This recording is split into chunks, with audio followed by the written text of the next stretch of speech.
Palmolive Soap, Colgate Dental Cream, and Palmolive Shave Cream bring you Our Miss Brooks, starring Eve Arden.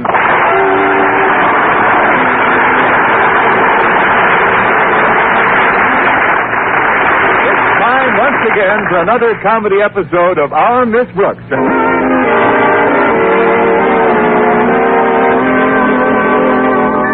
One of the truly fine friendships our Miss Brooks has made in her years of teaching English at Madison High School is the one with her landlady, Mrs. Davis. Their friendship is so close that there are times when each knows what the other is thinking without either saying a word. No, not one word. All Mrs. Davis has to do is raise 6 fingers, and I know just how many weeks I'm behind in my room rent. And all I have to do is make a circle with my thumb and forefinger, and she knows how much chance she has of getting it. However, last Thursday morning, when another week's rent was due, Mrs. Davis was at a meeting of her Ladies' Aid Club, preparatory to inaugurating their new clubhouse that evening. Taking her place at breakfast with me was one Walter Denton, who usually managed to eat as if he were 3 Walter Dentons. On Thursday, he was doing his best to live up to his reputation. You enjoying your breakfast, Walter? Just nod your head, boy. No words could possibly escape through that barrier. Pardon me, dear teacher, but you caught me with my jaws chock full of Mrs. Davis's salubrious victuals. I know. The trick is to catch you when they aren't. Now, if you're through, we'd better be on our way to school. All right, but first I have something to show you. Really? What? Well, if you'll step to the window and pull up the blinds, I'm sure you'll get a big surprise. What are you going to do, push me out? Come on, Miss Brooks. It's standing right in front of the house. All right, let's see what it is. There. Feast your lovely orbs upon it, dear teacher. Your newest means of transportation. Where? All I see out there is a broken-down moving van. Isn't she a beauty? I own it. Or rather, Bone Snodgrass and I own it together. We traded our jalopies in for the moving van the day before yesterday. As soon as we saw it, we knew this would be the perfect business for the firm of Denton and Snodgrass. A firm that combines brawn and brains. Really? Who's the third partner? Oh, you're the brains. Yeah, and to prove it, I already have our first order from Mrs. Conway, a friend of my mother's. She wants the stuff delivered tomorrow morning. Yes, out in yonder van is her entire one-room suite of furniture, complete with chandelier. Oh, good. My one ambition has always been to ride to school hanging from a chandelier. So far, you've had me hanging from everything else. I'm not kidding, Miss Brooks. This venture is the most important of my life. Unfortunately, I'm still faced with 1 or 2 problems, one of which I feel certain you can help me with. How? Oh, it's very simple. It concerns where I'm going to leave my moving van overnight tonight. I thought you'd persuade Mrs. Davis to let me leave it in her driveway. Would you, Miss Brooks? Well, I suppose... Oh, thank you, Miss Brooks. I knew you would. Well, now that that's all settled, I guess we'd better be on our way to school. Yeah, unless you want to pick up something before we go. Only the rest of my last sentence. However, I suppose you could leave the van in our driveway overnight, since Mrs. Davis won't be using her car till it's repaired. Now, we'd really better get going. Unfortunately, I have to see Mr. Conklin first thing this morning. You do? Well, now that is a coincidence, since Mr. Conklin happens to be the second problem you can help me with. I'm sorry, 1 truck is all our driveway can handle. That is, you'll have to handle Mr. Conklin yourself, Walter. No, it won't be difficult, Miss Brooks. It's just that I have to drive this van past his office window to put it in the school parking lot. And if he happens to see it, he's liable to erupt like Old Faithful. Well, our boy is at least twice as juicy. But I fail to see how All you have to do is keep him from looking out of the window for a few minutes, Miss Brooks. I guess I could do that. Well, of course you could. Just keep him looking at you. That's an idea, Walter. If he can spoil my morning, I can spoil his.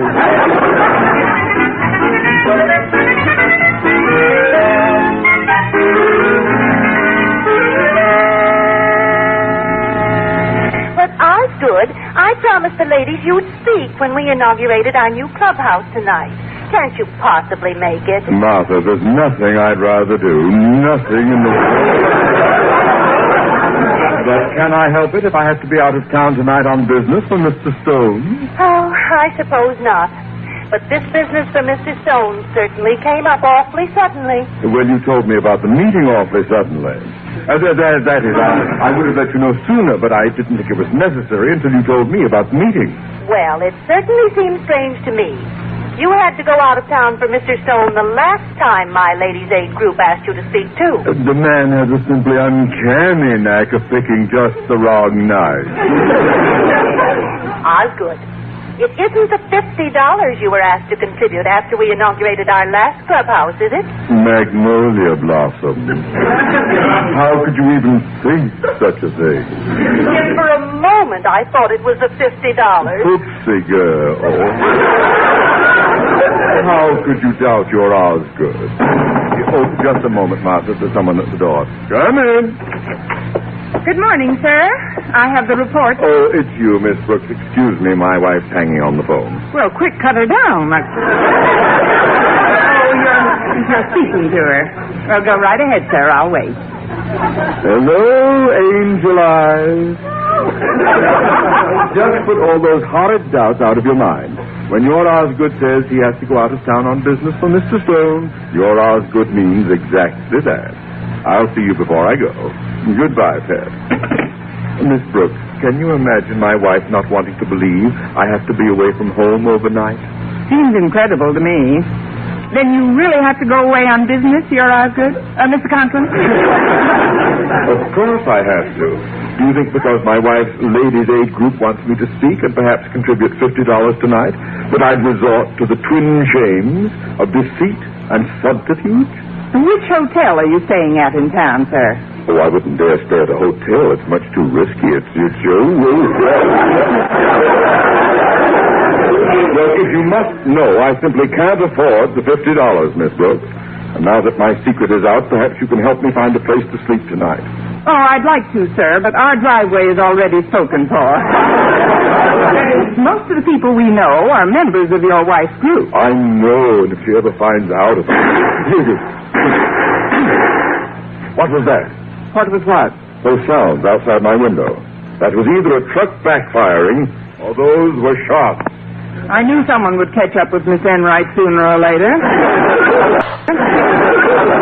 My, isn't it awfully bright in here, sir? I don't know when I've seen such a glare from the sun. I'd better pull down your shade. Glare from the sun? What are you talking about? How could there be any sun in here this time of morning? My windows face west. Well, the days are getting awfully short this time of year. Anyway, there's no use waiting till the last second. Now, I'll just pull... That is a truck backfiring. Well, I'll soon see what it's doing outside my window. Oh, but Mr. Duncan, I'm certain... Holy cow, it's a moving van. And Walter Denton's driving it to our parking lot. What is that idiot Denton doing with a moving van? Maybe his books are heavier than the other kids.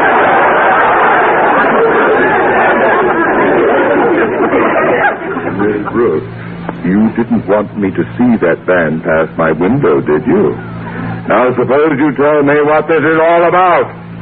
Well, since you've already seen it, sir, I suppose there's no harm in telling you that Walter and Bone Snodgrass have gone into the moving business together. They've gone into the moving business? Yes, sir. They've already got their first order from a Mrs. Conway. Her entire one-room suite is on that van. They're delivering it tomorrow, and they just need a place to put their van till they collect the money for it. Tonight I'm letting them leave it in our driveway, and so you're a collaborator on this scheme. A scheme which is against all the rules of the school. Using school property to conduct a full-time business is the severest offense I can conceive of. An offense demanding instant expulsion from... They've got a one-room suite on that van.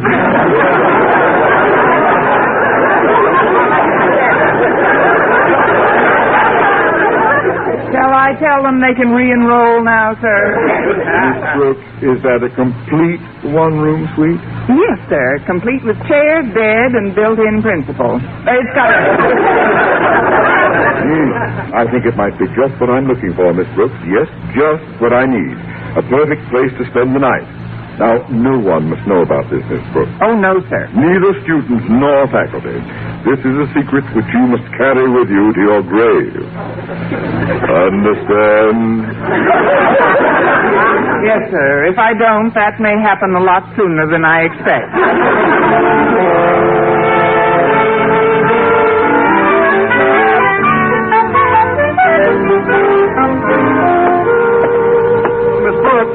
Miss Brooks, wait a minute. Oh, hello, Mr. Boynton. How's everything? Well, Miss Brooks, I'm faced with a problem. Now, I don't want you to think I'm crying on your shoulder. Just put your head there and let me worry. I won't, Mr. Boynton. What's your problem? Well, it's the same old thing. That is, it's something old and yet something new. Make that something borrowed and something blue, and I might get interested. I still don't understand. Well, I'm slightly in arrears in my room rent to Mrs. Miller. But we're all slightly in arrears in our rent, Mr. Boynton. How much are you behind? Counting this week? Yes.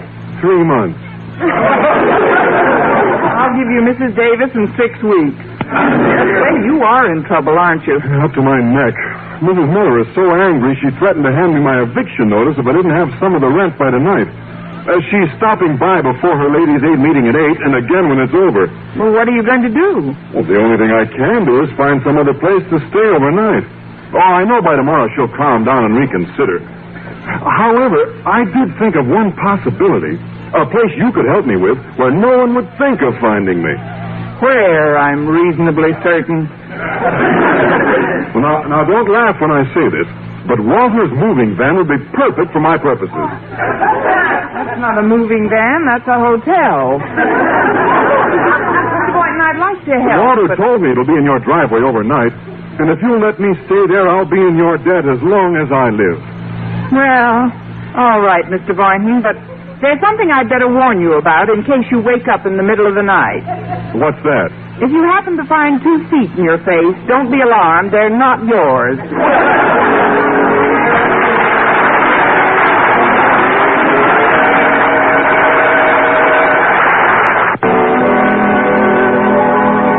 Well, when I agreed to let Walter leave his moving van in Mrs. Davis's driveway overnight, I had no idea I'd have to put a quiet, do not disturb sign on its rear doors. But with Mr. Conklin and Mr. Boynton persuading me to let them use it as sleeping quarters for the night, I felt like a desk clerk without portfolio. I was quietly cursing the brains of the firm of Denton and Snodgrass on my way to the school cafeteria at noon when I happened to run into the Brawn. Hi, Miss Brooks. Hello, Bones. How's everything with Denton, Snodgrass and Company? I think you made a mistake, Miss Brooks. A mistake? Yes, there's my brother, Stretch Snodgrass, and me. Bone Snodgrass, but there ain't no one named Denton Snodgrass. I'm talking about Walter Denton. Oh, well, I'm going to meet Walter after lunch. And, boy, have I got some good news for him. You have? Yeah. Well, that Walter thinks he's so smart just because he got an order from Mrs. Conway. Wait till he hears about the order I got. Mrs. Davis gave me an order to move all her furniture from our old clubhouse to a new one tonight. Mrs. Davis can't do this. Not with Mr. Boynton and Mr. Conklin asleep. Excuse me, Bones, I've got to make a phone call in an awful hurry. Of all the people to pick to give the moving job to, I can't... Hello. Hello, Mrs. Davis. This is Connie. Oh, Connie, could you call me back a little later? I'm expecting phone calls from Maud Richards, Peggy Lower, and Sally Norton about the clubhouse inaugural tonight. If I talk to you, I'm liable to get all confused. You won't get confused. I want to talk about clubhouse business, too. Well, all right, if you say so. What is it, Maud?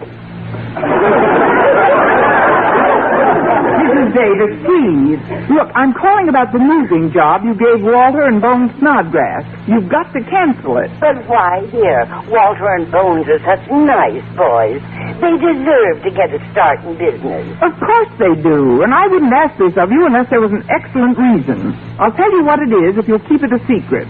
Promise me you'll forget it as soon as I tell it to you. Oh, you can trust me, Sally. I I can't think of anyone I could trust more. All right, Mrs. Davis, the reason I'm asking this favor is that Mr. Conklin and Mr. Boynton are going to be in the moving van tonight. Really, dear? Who gave the order to move them?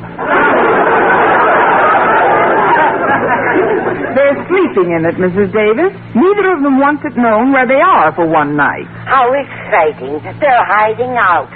Well, trust me to dummy up, kid. I wouldn't squeal when two of the mob were keeping undercover from the bulls. Oh, fine. Our television set has been fixed again. Then you will call Bones, Mrs. Davis. Of course I will. Can I depend on it? Just as soon as I hang up? I'll do it as soon as you hang up, Peggy. All right, then. Bye, Hortense.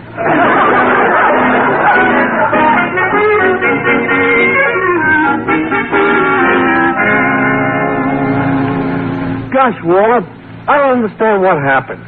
This dame give me the order, and an hour later she calls back and cancels it. Well, don't let it bother you. I got another order myself a little while ago. The biggest order we've had so far. Hey, that's great. Who'd you get it from? From Mrs. Conklin. I phoned her a half hour ago, and we're moving all the furniture from our old clubhouse to her new one tonight. How's that for using the old bean? Boy, I gotta hand it to you, Waller. I wish I had thought of that idea.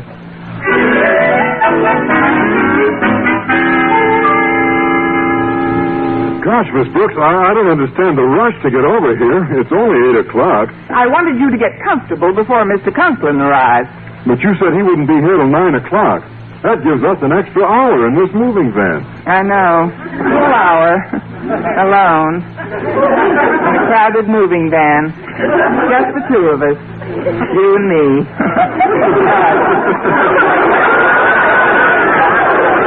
Let's sit down, shall we, Mr. Boynton? Say, I just noticed. There seems to be a lot more furniture in here than earlier in the day. Extra chairs, tables, that big couch. Probably the rest of Mrs. Conway's suite. Sit down, Mr. Boynton. Maybe so, but those pictures of Washington and Jefferson weren't here earlier either. No, this huge American flag. No, they weren't. Sit down, Mr. Boynton. What would Mrs. Conway be doing with a huge flag in her room? Maybe she likes to salute before she goes to bed. Sit down, Mr. Boynton. This couch is nice and comfortable. You know, Miss Brooks, this situation would really be rather humorous if it didn't have such serious overtones. Did you ever imagine we'd sit huddled together in a crowded moving van, just the two of us, with just a dim light bulb between us and complete darkness? You haven't got a BB gun on you, have you? Well, I suppose we might as well do something while we're waiting for Mr. Conklin to arrive. Yes, we might as well, mightn't we? We might as well do that. We certainly might. Now, what would be something for two people to do in the semi-darkness of a gloomy movie? Two guesses, and I'm already puckered up. Oh, I've got it, of course. Let's play ghosts. Why play it? I already am one. Mr. Boynton, if playing ghosts is the only thing you can do... Good evening, Miss Brooks. Haunted. Oh, I wasn't expecting you so early, Mr. Conklin. Apparently not. Mr. Boynton, what are you doing here? Miss Brooks, does Boynton know about me? Yes, sir, but you don't know about him. Mr. Conklin, this is your new bunkie. My new bunkie? Yes, sir. You see, since we're both in the same boat, trying to avoid a member of the Ladies' Aid Club for one night, Miss Brooks and I figured you wouldn't mind if I slept here with you. I'm no trouble at all during the 8 hours I'm asleep. And to prove it, just watch him the 16 hours he's awake. Well, I don't care what kind of a roommate you are, Boynton. Well, folks, the doors was open, so I just... Snodgrass? Snodgrass? What are you doing here? I think you made a mistake, Mr. Conklin. There's my brother, Stretch Snodgrass, and me, Bone Snodgrass, but... We know there's no Snodgrass. But what are you doing here, Bones? Well, I might as well ask you all the same question. It's my moving van. Yes, but it's our question. Well, Walter and me have got this furniture to deliver right away. So far, this deal has been nothing but a lot of anger-ovation. Anger-ovation? Yeah, you know, exasperation. Oh, you mean irritation. That's it. Now, if you'll step inside, Miss Brooks, I'll pull up the ramp. What? Snodgrass, where are you taking us? All right, Walter. Let it go. Let it... Miss Brooks, we're moving. Yes, sir. That's what frequently happens with a moving van. Snodgrass, I insist that you tell us immediately where we're going. It'll only take a couple of minutes to deliver this furniture to your wife's Ladies' Aid Club, Mr. Conklin, and we'll have the van right back in the driveway. Oh, well, if it'll only take a couple of minutes to deliver it, I certainly won't be unreasonable about it, particularly since we'll be using the van for the... Deliver this furniture to my wife's Ladies' Aid Club!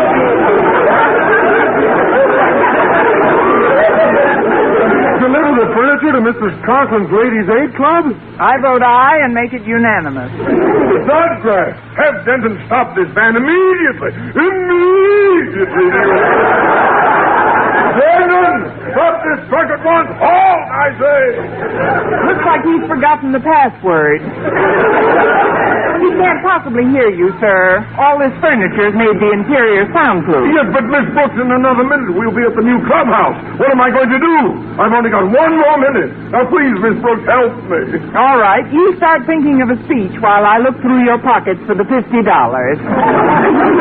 only other thing I can think of is for you to hide, sir. Good, very good, yes. Now, where will I hide? How about the big couch, sir? You could stretch out under the soft cushions. Yes, good idea, under the cushions. But are you certain no one will see me under them? Even if they did, it would look like nothing but more cushions. Miss Brooks, can I use the couch, too? Nothing doing. You had your chance before.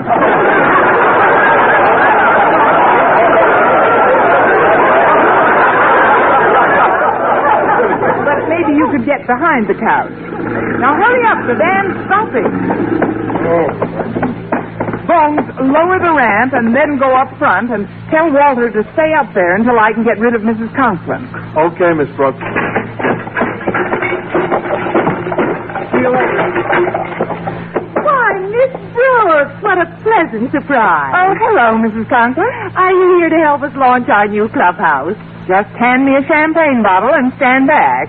That is, I felt since Walter and Bones were driving over anyway, I'd come along and let you know. Oh, it's a madhouse in there, my dear. 100 women milling around and practically no furniture. Why don't we just sit on the couch in the van and talk? Oh, sit on the van and the couch? I mean, sit on the man and the couch. Talk on the couch to the van? We can't sit on the couch, Mrs. Conklin. Well, why not? Nothing happened to it on the way over, did it? That's it. Something happened. Something dreadful happened to the couch. Really? To its legs? That's it. It acquired 2 more. It lost 2. Well, it looks perfectly all right to me. I'm sure whatever happened won't prevent us from sitting on it. Oh, no, really, Mrs. Conklin, don't sit there. You'd better not.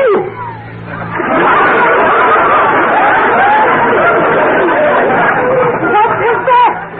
What was what? When I sat down just now, I heard an oof. That was I. When you sat down, I said you'd better get oof.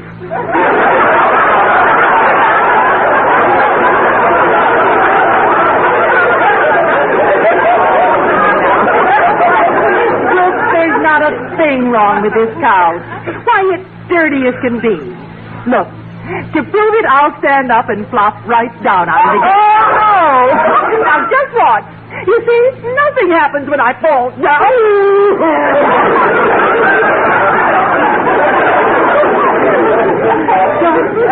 Don't tell me you didn't hear that, Miss Brooks.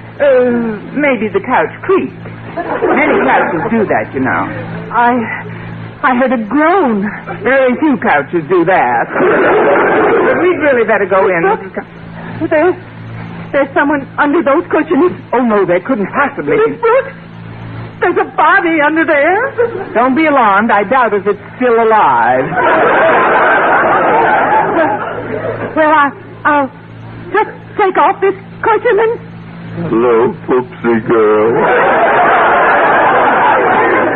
Osgood. Osgood Conklin of all the low-down, underhanded, malicious... Now, Twinkle Toes. Give your Osgood a chance to explain. Oh, don't even try, sir. Mrs. Conklin, there is only one explanation that covers all situations like this one. One explanation? What's that, Miss Brooks? Your husband was standing on a corner minding his own business, waiting for a moving van. Oh, after Mr. Boynton was discovered, too, I really got busy and thought up a whale of a story. I practically convinced Mrs. Conklin that both her husband and Mr. Boynton had done this merely to surprise her and help with the clubhouse inaugural. Well, I still can't quite believe it, Miss Brooks. But I know Mrs. Miller will be as delighted to see Mr. Boynton as I am to see Osgood. Did my landlady mention me this evening, Mrs. Conklin? Well, yes, she did, Mr. Boynton, but I forget what it was about. This has been such a hectic night. Oh, dear. Frankly, I don't see why we moved at all when we'll only use this new clubhouse for a few hours, twice a week. You mean you only meet here twice a week? That's right. The rest of the week it's dark. It is?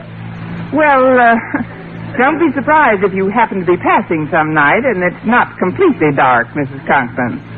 Why, what do you mean, Miss Brooks? Mr. Boynton tells me he likes to read before he goes to sleep at night.